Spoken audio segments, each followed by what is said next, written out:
مملکت کو نواز شریف کی بادشاہت سے خطرہ ہے۔ پارلیمنٹ میں اپنے بیٹے کے ساتھ اس لیے نہیں آ رہا کہ میں نے آپ سے کوئی کرسی کھینچ لینی ہے، میرا مقصد ہے آپ کو بھی سمجھائیں۔ الطاف حسین صاحب سے ہمارا مکمل قطع تعلق ہے۔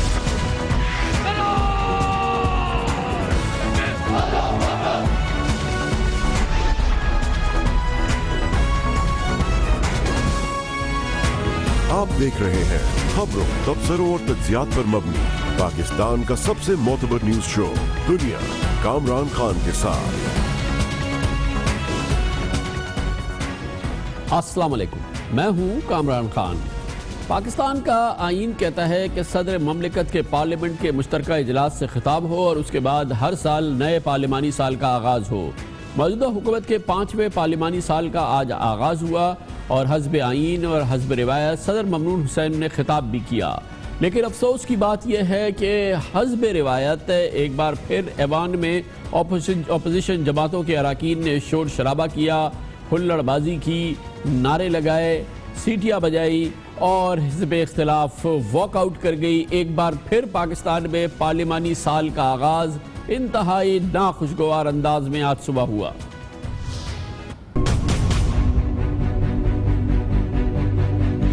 The Honorable President of the Islamic Republic of Pakistan, Mr. Mamnoon Hussain, to address under laws.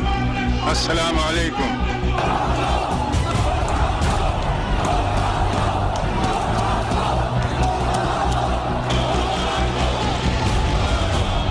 اسی عمل کا حصہ ہے۔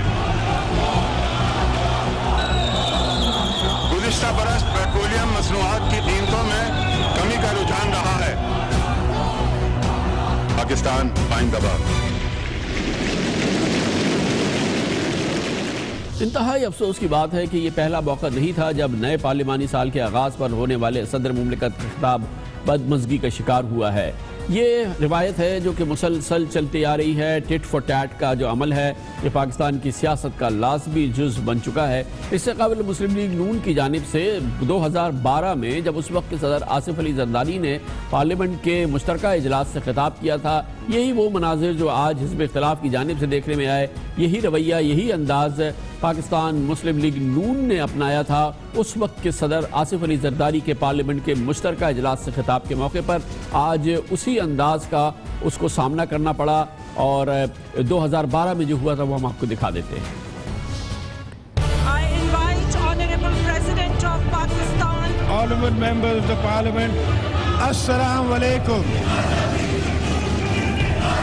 Please maintain sanctity of the House. Praise slogans.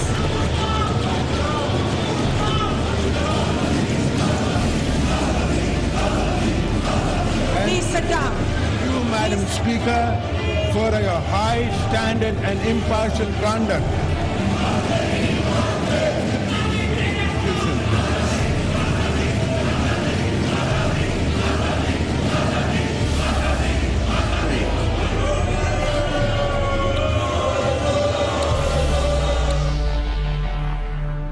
کچھ فرق نہیں پڑا، چاہے 2012 ہو چاہے 2017 ہو۔ جیسے کہ ابھی آپ نے دیکھا پارلیمنٹ کے باہر اس کے بعد میڈیا سے گفتگو کی اپوزیشن لیڈر جناب سید خورشید شاہ نے، اور انہوں نے کہا کہ صدر مملکت کا بائیکاٹ اور اپوزیشن کا مشترکہ فیصلہ تھا۔ تمام سیاسی جماعتوں کا خیال یہ تھا کہ صدر مملکت کی تقریر نہیں سننی چاہیے۔ پارلیمان کے اس نئے سال کے ابتدا میں اس آئینی عمل کے حوالے سے یہ بہتر یہ ہے کہ اپوزیشن نہ سنے اور باہر آ جائے، اور اس کا برملا اظہار جس وقت صدر اندر تقریر کر رہے تھے اپوزیشن کے اراکین پارلیمنٹ کے باہر کر رہے تھے۔ ہمیں پارلیمنٹ کے اندر بولنے کی اجازت نہیں ہے۔ ہماری ہر ممکن کوشش رہی ہے کہ ہم اپنے مسئلے روڈوں کے بجائے پارلیمنٹ میں لیں۔ جو ریاست میں کھلواڑا ہو رہا ہے، جو ریاست میں اداروں کو چیلنج کیا جا رہا ہے، جو ریاست میں اداروں کو انڈرمائن کیا جا رہا ہے، پریزیڈنٹ اپنی ڈیوٹی دینے میں ناکام گئے ہیں، اور یہی وجہ ہے کہ ہم نے اس کو سننے سے انکار کیا۔ مختلف الخیال اور سوچ رکھنے والی اپوزیشن اگر کسی نقطے پر متفق ہوتی ہے تو کوئی تو بات ہوگی۔ حکومت کے رویے کی وجہ سے